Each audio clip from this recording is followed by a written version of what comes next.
Welcome back, everybody. For decades, Muslims have been told by their authorities that the Quran has been perfectly preserved without a single textual variant in its manuscripts.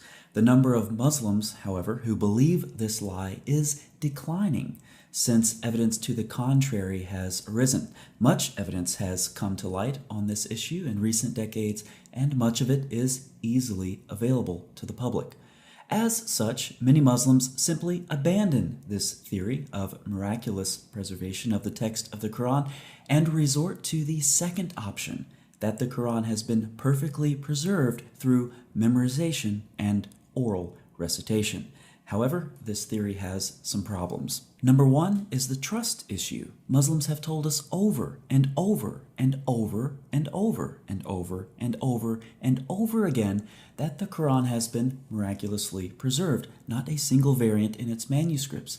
This has been found to be a lie. So why should we trust you now when you're telling us that the Quran has been miraculously preserved through oral tradition? In addition to the trust issue, this theory is also ad hoc. When one theory about miraculous preservation has been shown to be false, another one simply rises to the surface. That seems a bit too coincidental. Thirdly, Muslims cannot bear the burden of proof. They can claim all they want that millions and millions and millions of people over the centuries have memorized and so perfectly preserved the Quran. They can claim this all they want.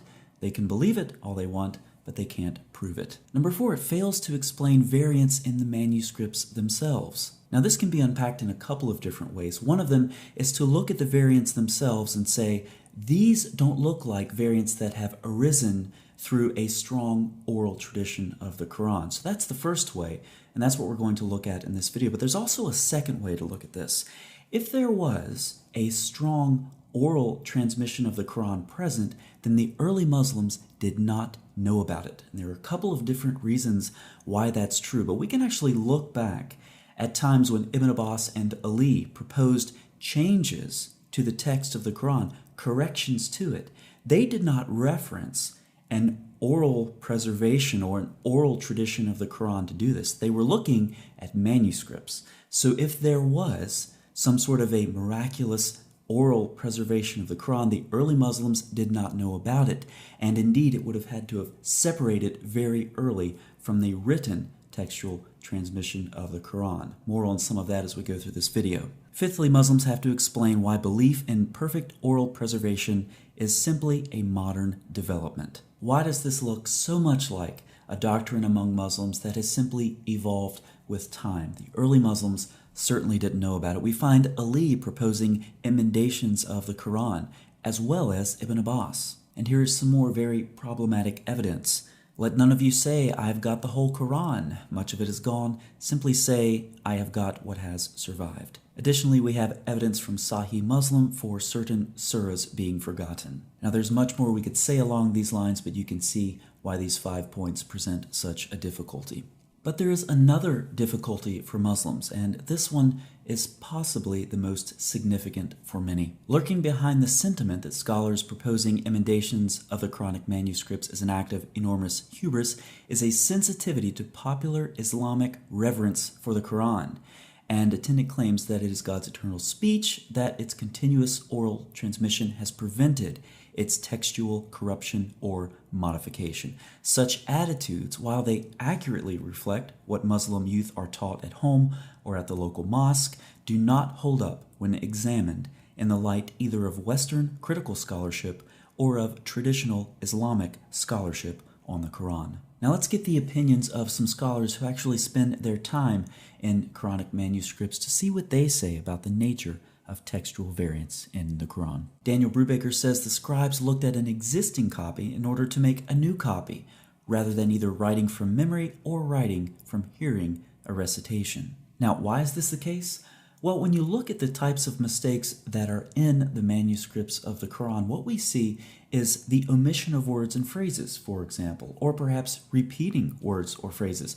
These are the types of mistakes that arise when a scribe is momentarily distracted. He looks away from the manuscript for some reason, say to dip the nib of his pen in ink. When he returns to the manuscript, he begins at the wrong place. These types of mistakes are evidence of a strong written tradition, not oral. James Bellamy discusses some textual variants in his 1993 article, saying, "The variant readings are important to us here because they prove that there was no oral tradition stemming directly from the prophet strong enough to overcome all the uncertainties inherent in the writing system." Devin Stewart's essay was published in a collection called The Quran in its Historical Context. He says, in addition, while many of the variants recognized as legitimate within Islamic tradition may plausibly have arisen through oral transmission, many others cannot, being based on graphic and not phonic resemblance. Now, examples of these variants get really dry very quickly, so we'll just look at one. Ibn Abbas, cousin of the Prophet and a famous early commentator, is credited with detecting and correcting several errors in the text. In 1331, we find Afalam yai asi ladina amanu, have not those who believed despaired. Ibn Abbas, following Ibn Masud, read yatabayan, have they not seen clearly. The words yayas and yatabayan are so different that such a mistake could not have occurred in the oral tradition, so we have to look to the written tradition for an explanation. Now, the issue with this example is not the interpretation of the variant reading, rather the significance of it is that it shows a predominantly written transmission over an oral transmission. Now, these variants certainly do seem mundane to the untrained eye, but for those who spend their time in these manuscripts, the evidence is conclusive and compelling. The common argument that an uninterrupted and completely reliable oral transmission has miraculously preserved the text of the Quran from such errors falls flat. Modern Muslims can no longer claim that the Quran has been miraculously preserved either in written or oral form. Those were only claims that Islamic authorities could spread among Muslims when the evidence wasn't available for external examination. These are only lies that Islamic authorities could spread among Muslims in areas where Islam is isolated from criticism. It's easy to see why claims like this can thrive in the vacuum of Islamic thought. So, what is more troubling, Muslims? The fact that Allah lied when He said, "We will guard it from corruption," or that your modern authorities have been lying to you about the perfect preservation of the Quran, either in written or oral form? With the claims about miraculous oral or written preservation of the Quran now falling flat, what's your next move, Muslims? Are you going to think of a third excuse, or are you going to take a more critical look at your religion? Thanks for watching.